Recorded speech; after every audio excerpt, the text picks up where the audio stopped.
Hey, this video is for Alex, on all the tutorials you want to learn. Mainly behind the back, waist straps. Alright, with a waist strap, it's pretty much like doing a 3-beat behind your back, but instead of having it like that, when you have the behind the back, try and turn it to where you're doing the waist strap, you're doing the 3-beat on the side.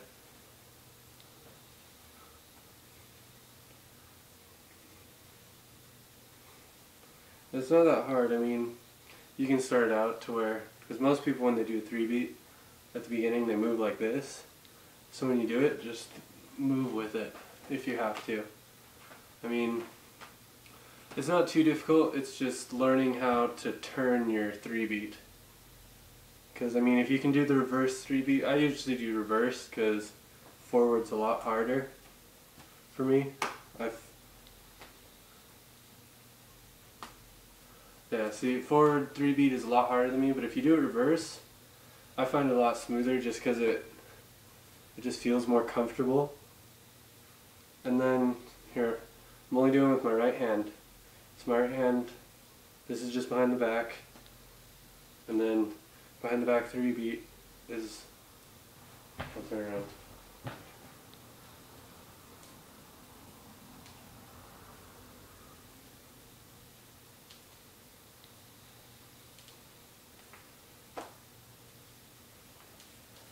That's a waist strap.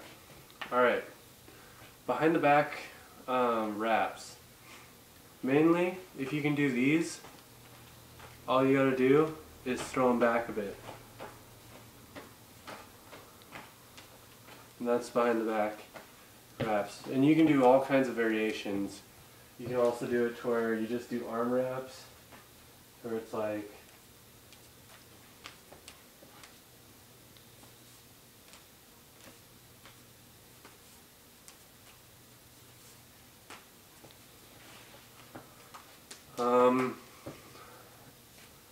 there's all sorts of wraps. There's also a good technique to learn doing wraps on one side and then switching over. That works out quite well and gives you kind of a different look than normal just like half circles when you're wrapping. And just mainly just with behind the back, like I usually do it to where I convert from a waist strap and have it to where I'm moving from my back. So once you get the waist strap, it opens your options for a lot more different moves and other kind of things and glow sticking. Also, the meltdown. Alright, so a normal meltdown looks like this. And all you're doing is when you're wrapping, you're switching from side to side. You're going from front to back with the strings and keeping it in a constant motion. And with those, really most people learn, like most of my friends learn, to where they'd spin with it and go like that.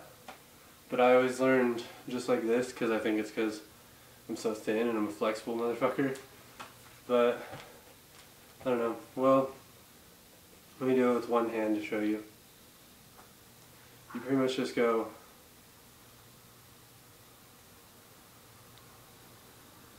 the right hand goes back left and then front left. Back left, front left. Back left, front left. And then the left hand goes back right, and it goes, you pretty much alternate. If, say you're using your left hand, you go to the right every time. And if you're using your left hand, and then you just get that. There's also, I think one other thing I wanted to show you, but I'm trying to remember. If you don't have crossers down,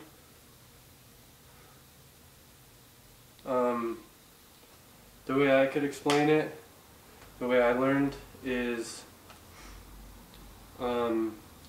we do a spiral.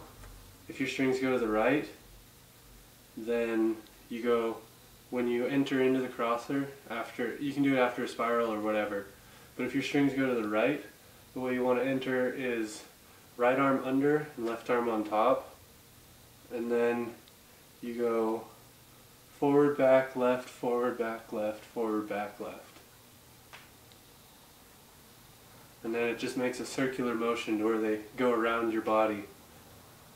And there's also butterfly crossers. And those you just bounce and push them. It's almost like doing thread the needle, but obviously a lot different. It feels like you're doing thread the needle just with your arms. Just the way you're moving. You're like pushing your elbows and pulling them back. But that's about all I can think of. Hope you learned from it. Ask me for more videos if you need them.